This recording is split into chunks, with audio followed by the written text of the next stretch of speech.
Okay, we are back with another session of Recruiter Fuel, and we've got three folks with us this time. We've got a newbie to the couch. Yes. Is this the Recruiter Fuel couch now? Yes, I think so. Well, Melissa, welcome back. Megan, you. welcome to the Hi. couch. Andrew, welcome back to the couch.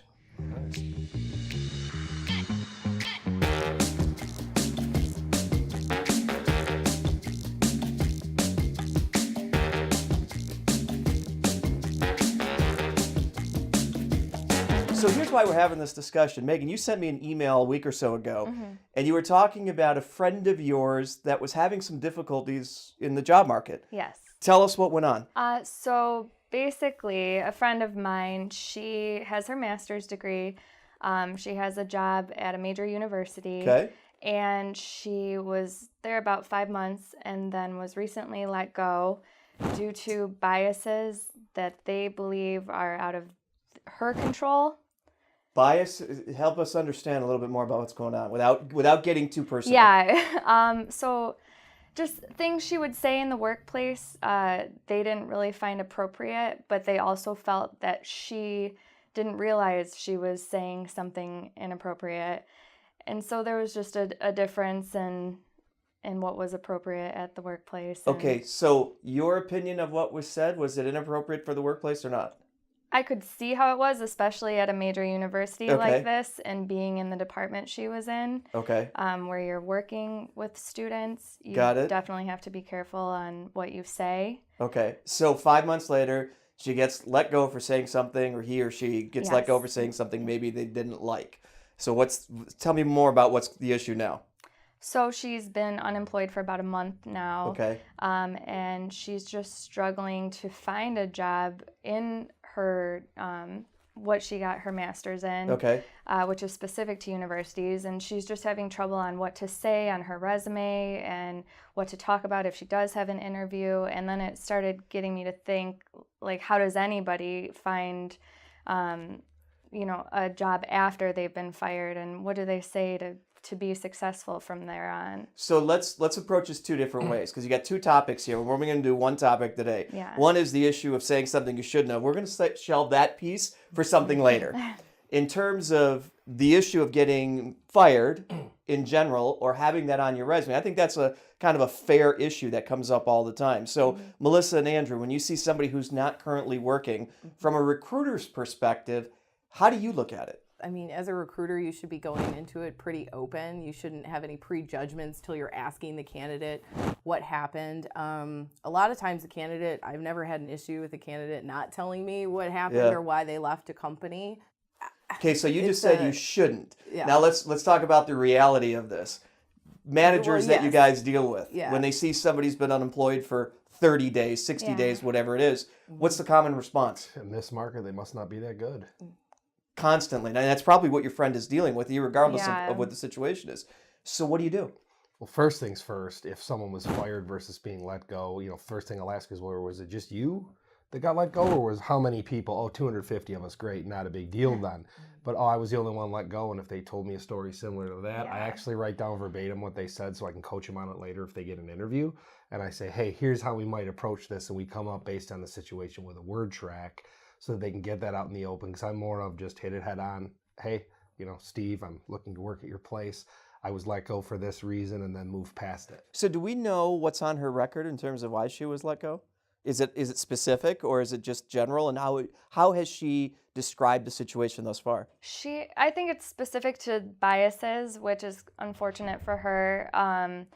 They did a training in her department that was specific for her. Oh. And they had let her know that, she was on thin ice. And then a few weeks later, while she was in the process of just trying to find a new job, before that happened, they ended up letting her go. So it is on her.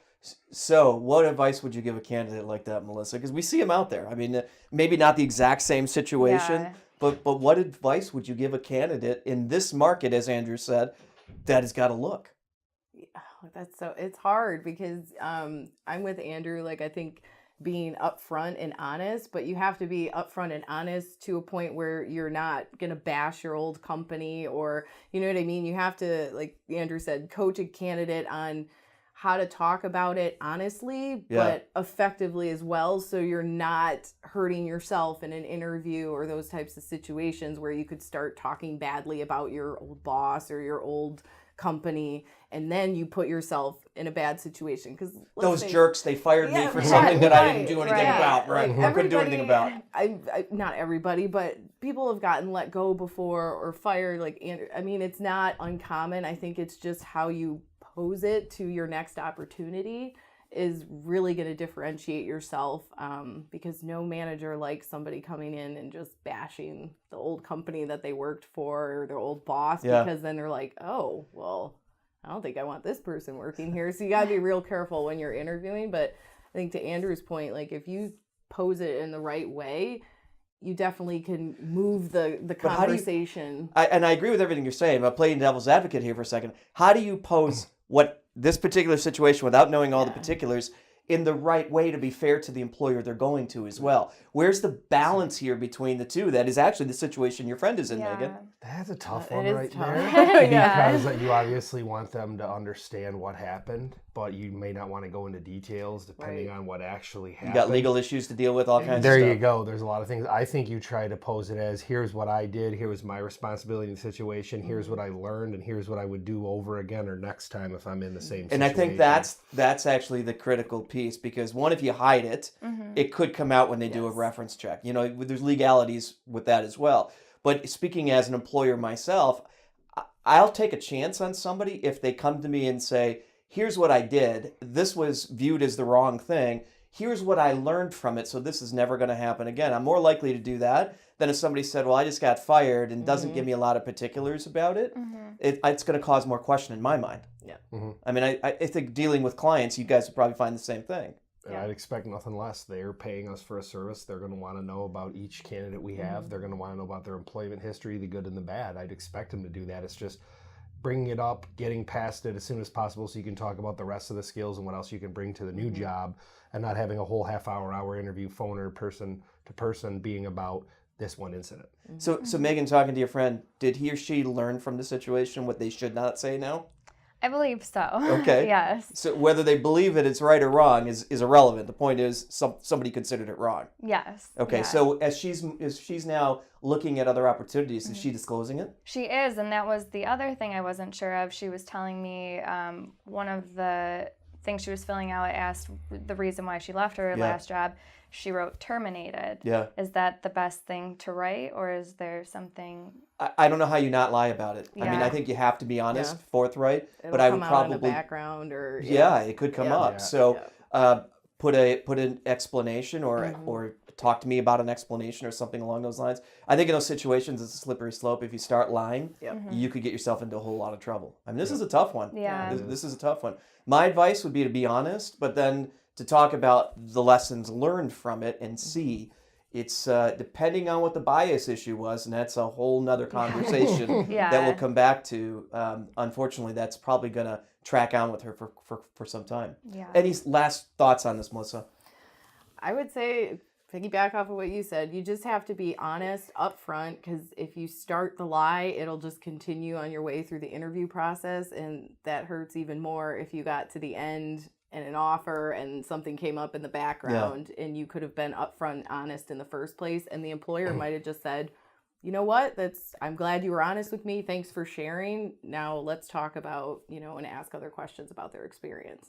Andrew, what about you? Last I'd word. treat it like when I got in trouble with my mom, it would always be, what did you do? And it'd be question after question after question. So anticipate some of the other questions that might come up, because you might have the best explanation ever, whether you were at fault in the situation for being let go or not. Yeah. But practice responding to those, because you really don't want to be tripped up. You want to be consistent with your story, and the goal is to move ahead of that once it's brought up to get to other things you can offer. Okay, related to the subject, but I'm going to ask this one last question. From a recruiter's perspective, if Megan's friend was working with one of the two of you, and they told you what was going on, but the hiring leader never asked, do you have an obligation to be honest to the hiring leader, your client? I think so. Yeah. Yeah, I just think, because that'll, again, it all comes back around, and if they find out that somehow you knew, and then you're in trouble now with your client, and they might never work with you again, and now you have a bad reputation of somebody who is dishonest. What do you think, Andrew? I definitely do. If it was an accountant and they put a zero in the wrong place and screwed something up, it's one thing. Yeah. But if it's something biased in today's climate, you absolutely have to bring it up, because I just think the repercussions, if you don't, would be so much worse than possibly losing a candidate on the front end. Well, I don't know if this is helpful at all, Megan, but I think the answer to go back to your friend with is be honest, but explain what happened without throwing the other organization under the bus. Yeah. And to talk about the lessons learned from it, because people say stupid stuff in the workplace. It happens. I guarantee it's happened here. You're right. So the number one thing is to be honest. This has been another edition of Recruiter Fuel, guys. Thank you for being here. Thank you. Tough subject, Megan, Yes. but thank you for bringing it to Thank the you. table. But that's the kind of conversation we want to have. Check us out in a week, guys.